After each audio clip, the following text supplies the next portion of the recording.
आप सबको मेरा सादर ओम। हे परमात्मा, उन सब की हेल्प करना, उन सब की सहायता करना, उन सब का कल्याण करना जो हमारे भावों के साथ, विचारों के साथ, अच्छाई में, दुख में, सुख में जुड़े हुए हैं। उन सब का कल्याण करना और साथ ही उन सब का कल्याण करना जो हमारे इन सब चीज़ों के विपरीत खड़े हैं, उनका भी कल्याण करना, उनको सद्बुद्धि देना। इसी भावों के साथ मैं अपना एक न्यू ब्लॉग लेके आई हूँ दोस्तों। मेरे ब्लॉग में आपका बहुत बहुत बहुत स्वागत है। दुआ करती हूँ भगवान से कि आपका कल्याण हो। सुबह की ठंड बहुत बढ़ चुकी है, आपको दिखाई दे रहा होगा, चारों तरफ कोहरा ही कोहरा है। मैं योगा से आ चुकी हूँ। योगा से आके बड़ा अच्छा फील कर रही हूँ, हल्का महसूस कर रही हूँ। अच्छे भाव विचार मेरे मन में आ रहे हैं। तो दोस्तों चलते हैं आगे। नाश्ते का टाइम हो चुका है तो नाश्ता बनाने की तैयारी करती हूँ। दोस्तों नाश्ता करने से पहले मुझे ये पीना ज़रूरी होता है। ये है गिलोय और तेज पत्ता, मतलब उसकी जो खाल होती है, मैं थोड़ा नाम भूल चुकी हूँ उसका, बिल्कुल मेरे जहन में अभी नाम नहीं आ रहा है। ये है, इसको तो आप जानते हैं। और तो ये दोनों मिक्स करके मैं थोड़ा पानी डाल के इसको उबाल लेती हूँ। और थोड़ा पानी की मात्रा बढ़ी हुई है, जबकि 2-4-5 घुट होना चाहिए। और मैंने जानबूझ के इसको बढ़ा के रखा है, क्योंकि मैंने आज गर्म पानी कम पिया, तो इसी बहाने मेरा गर्म पानी भी हो जाएगा। ये थोड़ा सा गुनगुना है। तो नाश्ते से पहले खाली पेट इसको पीना बहुत ज़रूरी है। मैं इसको पीती हूँ पहले, उसके बाद मैं नाश्ता करूँगी आधे घंटे के बाद। और दोस्तों देखिए मेरा नाश्ता भी बन चुका है। नाश्ता बना के मैंने रेडी कर दिया। मैं ज़्यादातर यही नाश्ता लेती हूँ क्योंकि ये सब्जियों से भरपूर होता है। ऊपर से मैंने इसमें बहुत सारा, ढेर सारा धनिया डाल दिया, जो थायराइड वालों के लिए लाभदायक भी होता है। और विटामिन और प्रोटीन, मतलब जो भी इसमें खनिज लवण होते हैं, इनसे तो आप वाकिफ़ हैं। और उसके साथ मैंने इसमें थोड़ा सा, मेरे पास पुदीना था हरा वाला, तो मैंने पुदीना भी काट दिया। और पेट की बीमारियों के लिए तो पुदीना रामबाण है। और उसके अलावा और चीज़ें भी, जैसे पाचन है, पेट दर्द है, कई चीज़ें, मतलब ये सही करता है। या मैंने इसलिए डाल दिया दोस्तों इसमें थोड़ा थोड़ा, कि बिना सब्जी ही सब्जी खाना सुबह सुबह थोड़ा अच्छा सा टेस्ट नहीं आता है। चुटकी भर मैंने इसमें नमक डाल दिया था, थोड़ा हल्दी और काली मिर्च और एक हरी मिर्च और अदरक मैंने काट के डाल दिया था। बाकी सब्जियों का मिश्रण आपको दिख रहा है।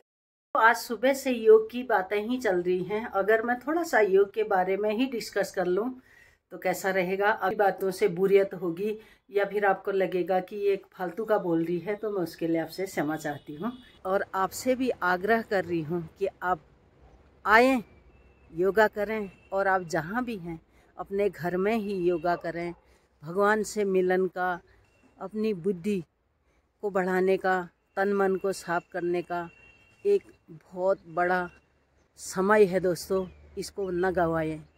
बहुत सारे बुद्धिजीवियों को मैंने ये कहते हुए सुना कि योग तो मोटापे के लिए होता है, जो लोग मोटे होते हैं वही योग करते हैं, उन्हीं के लिए योग होता है। मगर ऐसा बिल्कुल भी नहीं है, क्योंकि मोटा या पतले से योग का कोई मतलब नहीं है। या कई लोग ये भी कहते हैं कि हम तो गांव में काम करते हैं, घरों में काम करते हैं, हम तो दिन भर योग करते हैं। इसका ये मतलब बिल्कुल नहीं है। मैं मान सकती हूँ वो लोग घर गांव में काम करते हैं, बहुत सारी एक्सरसाइज उनकी हो जाती है।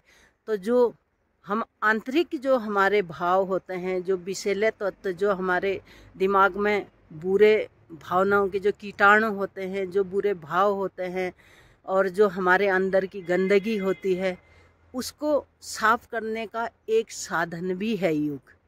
और दोस्तों आंतरिक रोगों को मिटाने का एक साधन है योग। तो आप कतई यह न सोचें कि हम तो गांव में काम करते हैं तो हमारा तो ऑलरेडी योग होता है। ऐसा नहीं है दोस्तों। योग एक अलग चीज़ है, मोटापा दूसरी चीज़ है। पतले लोग भी, जो बहुत अंडर वेट हैं, वो लोग भी योग कर सकते हैं। उससे उनका वेट जो होता है बढ़ता है, मतलब उनको प्रॉफिट होता है। और जो मोटे लोग हैं उनका वेट घटता है, मतलब उनके वेट में अंतर आता है। लेकिन जो फिट हैं उनको भी कोई फर्क नहीं पड़ता इससे, लेकिन उनके आंतरिक भाव विचारों में और उनकी आंतरिक बीमारियों में बहुत सहयोग मिलता है। दोस्तों एक बार करके देखिए, मेरा आपसे विनम्र आग्रह है। आपको कहीं भी जाने की ज़रूरत नहीं है। आप अपने घर में करिए, अपने बेडरूम में करिए, अपने आंगन में करिए, कहीं भी जहाँ पर आपको जगह उपलब्ध है आप वहाँ पर योग कर सकते हैं और आराम से अकेले भी कर सकते हैं। बस आपको ज़्यादा कुछ नहीं करना है। यदि आप शारीरिक रूप से स्वस्थ हैं तो आप कपालभाति, अनुलोम विलोम और ऐसे छोटे मोटे जो आजकल तो टीवी में आता है, गुरुजी का बहुत टीवी में देते हैं, तो किस बीमारी से किस किस तरह की बीमारियां हमको हैं, तो इस हिसाब से अपना देख के आप लोग कर सकते हैं। यूट्यूब में बहुत चीज़ें दिखाते हैं तो आप आराम से कर सकते हैं।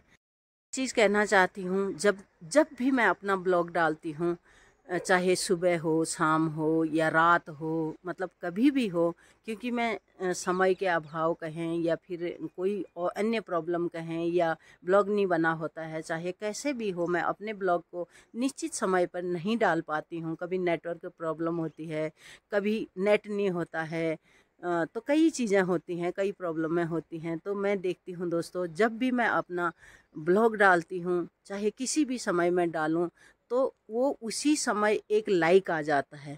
तो मैं उस लाइक करने वाले को सबसे पहले तो हार्दिक रूप से धन्यवाद देती हूँ, क्योंकि वो मेरा इतना फैन है। जो भी है, लड़का लड़की, औरत आदमी, जो भी आप हैं, आपको मेरा तहे दिल से प्रणाम है। मुझे तो ऐसा लगता है कि आपको मेरे ही ब्लॉग का इंतज़ार रहता है कि कब डाले और कब मैं देखूं और कब मैं लाइक करूं। तो मेरा आपसे एक विनम्र निवेदन है कि आप देखते हैं, मैं जानना चाहती हूं ऐसा कौन मेरा फ़ैन है जो इतना हितैषी है, जो मेरा ब्लॉग डालते ही उसको लाइक कर देता है। तो मैं जानना चाहती हूँ कि आप प्लीज़ साथ में एक कमेंट भी करें, ताकि मुझे लगे कि आपके ऊपर जो मेरी हार्दिक जो मेरा प्यार है आपसे वो और मेरा बढ़े। तो मैं दोस्तों, मैं आपसे आग्रह कर रही हूँ कि आप लोग मेरा ब्लॉग देखते हैं, लाइक करते हैं, उसके लिए तो मैं धन्यवाद देती ही देती हूँ। उसके अलावा भी आप प्लीज़ कमेंट भी कर दिया करें तो मुझे बहुत अच्छा लगेगा, और उसके लिए आपको फिर से एक बार धन्यवाद देती हूँ दिल से।